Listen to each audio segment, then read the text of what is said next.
Hello dear students, welcome to Kotputli education. आज हम बात करने वाले हैं कॉन्ट्रैक्ट की, जो कि जर्नल प्रिंसिपल है। ये बहुत सारे एग्जाम जैसे एलएलबी हुआ, ठीक है, या फिर कोई लीगल एंट्रेंस एग्जाम्स है, या फिर कोई जुडिशरी एग्जाम है, हर जगह कॉन्ट्रैक्ट है जो अपने आप में इम्पोर्टेंटी जो है रखता है। ठीक है, अब इम्पोर्टेंसी जो कॉन्ट्रैक्ट की है वो देखो दो तरीके से है। कॉन्ट्रैक्ट भी टू टाइप्स के होते हैं। एक होता है जो जर्नल प्रिंसिपल, जिसमें जर्नल जो अगर हम बात करें सामान्य नियम आते हैं। ठीक है, सेकंड होता है कॉन्ट्रैक्ट जिसमें स्पेशल कॉन्ट्रैक्ट्स होता है, जैसे कि पार्टनरशिप, सेल्स ऑफ गुड्स।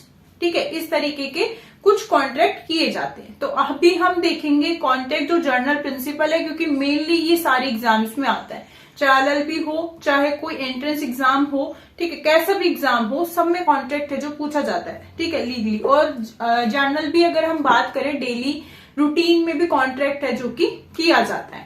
ठीक है, तो आप इस वीडियो के लास्ट तक बने रहें। वीडियो को लाइक और शेयर भी कर दें, चैनल को सब्सक्राइब भी कर ले, साथ ही बेल आइकन पर भी प्रेस कर ले, जिससे आगे आने वाली वीडियो अपडेट आपको मिलती रहे।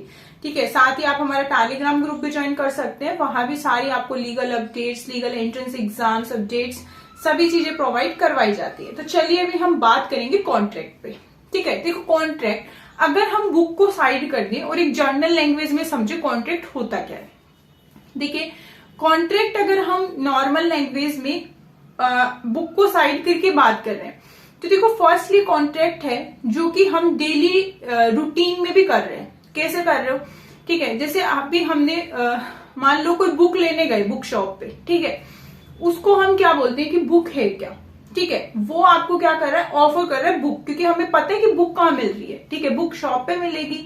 ठीक है, वहां पे अगर हमने पूछा कि बुक है क्या, और फिर उसने हमें बुक भी दी, ठीक है, और हम उसको क्या दे रहे हैं, उसके बदले पैसे। ठीक है, तो उसने ऑफर भी किया, एक्सेप्टेंस भी की हमने। ठीक है, उसने भी जो हमारा ऑफर था उसने एक्सेप्ट किया। ठीक है, और उसके बिहाफ पे हमने क्या किया, कंसिडरेशन भी दिया, मतलब उसको पैसे दिए और हमें बुक मिली। तो ये क्या हुआ, एक तरीके का कॉन्ट्रैक्ट। जैसे अगर हमने किसी को बाइक सेल करनी है, ठीक है, तो वो बाइक है जो वो बोलेगा कि मुझे ये वाली बाइक चाहिए। ठीक है, और ये बाइक हम उसको देंगे और वो हमें इसके बदले जितने हमने पैसे बताए हैं, ठीक है, हम एक ही बात पे जो है एग्रीमेंट होना चाहिए हमारा कि 50,000 की बाइक लेनी है। ठीक है, तो वो 50,000 हमें देगा और हम उसको बाइक देंगे। ठीक है, तो ये क्या होता है, ये आम जो नॉर्मल लैंग्वेज में हम कॉन्ट्रैक्ट बोलते हैं, ये वो होते हैं। ठीक है, एक बड़े कॉन्ट्रैक्ट की बात नहीं कर रहे हम, नॉर्मल डेली लैंग्वेज में जो भी डेली रूटीन में हमारे साथ जो कॉन्ट्रैक्ट होता है उसकी बात कर रहे हैं। ठीक है, अब हम आते हैं बुक की तरफ। देखो बुक में जो आपके है कॉन्ट्रैक्ट को क्या किया है कि कुछ डेफिनेशंस डाल दी कि कॉन्ट्रैक्ट में पूरे में क्या दे रखा है। तो आपको अगर कॉन्ट्रैक्ट को समझना है तो जो सेक्शन 2 है उसको आप पूरे अच्छे से याद कर लो, वहीं से ही आप समझ जाओगे कॉन्ट्रैक्ट में बताना क्या चाह रहा है। ठीक है, कॉन्ट्रैक्ट में जो सेकंड जो सेक्शन है उसमें पूरा आपको बता रखा है कि कौन कौन सी जो चीजें किस तरीके से कॉन्ट्रैक्ट होता है। देखो वहां क्या बताया कि आपको सबसे पहले क्या होता है कि ऑफर होती है चीजें। ठीक है, जैसे बुक की बात करी हमने, बाइक की बात करी, तो ऑफर है चीजें कि हमें बाइक जो है लेनी है। कौन सी बाइक, जो सामने है। बुक कौन सी लेनी है, जो सामने है। ठीक है, जो मतलब हमें चाहिए। ठीक है, फिर जो सामने वाला जो पर्सन है जिसके पास वो चीज है, वो आपको क्या करेगा, एक्सेप्ट करेगा कि ठीक है। ठीक है, या फिर हम एक्सेप्ट करेंगे कि ठीक है हमें ये बाइक लेनी है। ठीक है, तो एक्सेप्टेंस क्या है, दोनों तरफ से होनी चाहिए। उसके बाद क्या होता है, एक प्रॉमिस बनता है कि वो तो बेचने के लिए तैयार है और हम है जो लेने के लिए, मतलब प्रॉमिस हो गया। उसके बाद हमें क्या है, कंसिडरेशन देते हैं, उसको पैसा देंगे और वो हमें वो चीज देगा। तो ये क्या हो गया, कॉन्ट्रैक्ट डन हुआ और कंप्लीट हो गया, क्योंकि जो दोनों चीजें जिस बिहाफ कॉन्ट्रैक्ट हुआ था वो कंप्लीट हो गया। तो ये same as it is section 2 बताता है। ठीक है, अब हम समझेंगे कि जब आप एग्जाम के पर्पज से समझोगे तो सबसे पहले होता है कि कॉन्ट्रैक्ट है क्या, तो वो सेक्शन 2H में जो उसकी डेफिनेशन है वो बता रखी है। ठीक है, तो जो सेक्शन 2 में जो डेफिनेशन क्लोज है उसमें 2H में बताया है कि agreement enforceable by law. An agreement enforceable by law, मतलब जो कॉन्ट्रैक्ट होता है वो लॉ के अकॉर्डिंग एनफोर्सेबल होना चाहिए, मतलब विधि द्वारा प्रवर्तनीय जो करार होता है। ठीक है, एग्रीमेंट को हम हिंदी में बोलते हैं करार। ठीक है, करार होता है उसको क्या बोलते हैं, कॉन्ट्रैक्ट बोलते हैं। ठीक है, ये क्या है, ये लीगल होना चाहिए। ठीक है, लीगल होना चाहिए, वैलिड होना चाहिए। ठीक है, लीगल के साथ साथ ये एक सेक्शन 10 में बताया कि कॉन्ट्रैक्ट कब माना जाएगा कि वो कॉन्ट्रैक्ट हुआ है। ठीक है, तो उसमें क्या है, एसेंशियल कंडीशंस दे दी, मतलब आवश्यक तत्व दे दिए कॉन्ट्रैक्ट के कि कॉन्ट्रैक्ट में क्या क्या चीजें होनी चाहिए।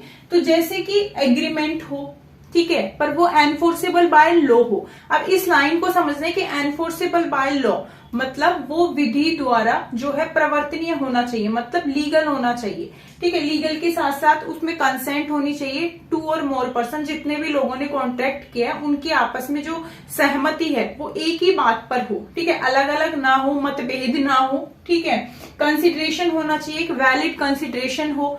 ठीक है, मतलब प्रतिफल हो कि अगर वो बाइक 50,000 की है तो एटलीस्ट कम से कम 45,000 समथिंग। ठीक है, मतलब उसके आसपास जो मेलजोल वाला जो वैलिड कंसिडरेशन है वो होना चाहिए।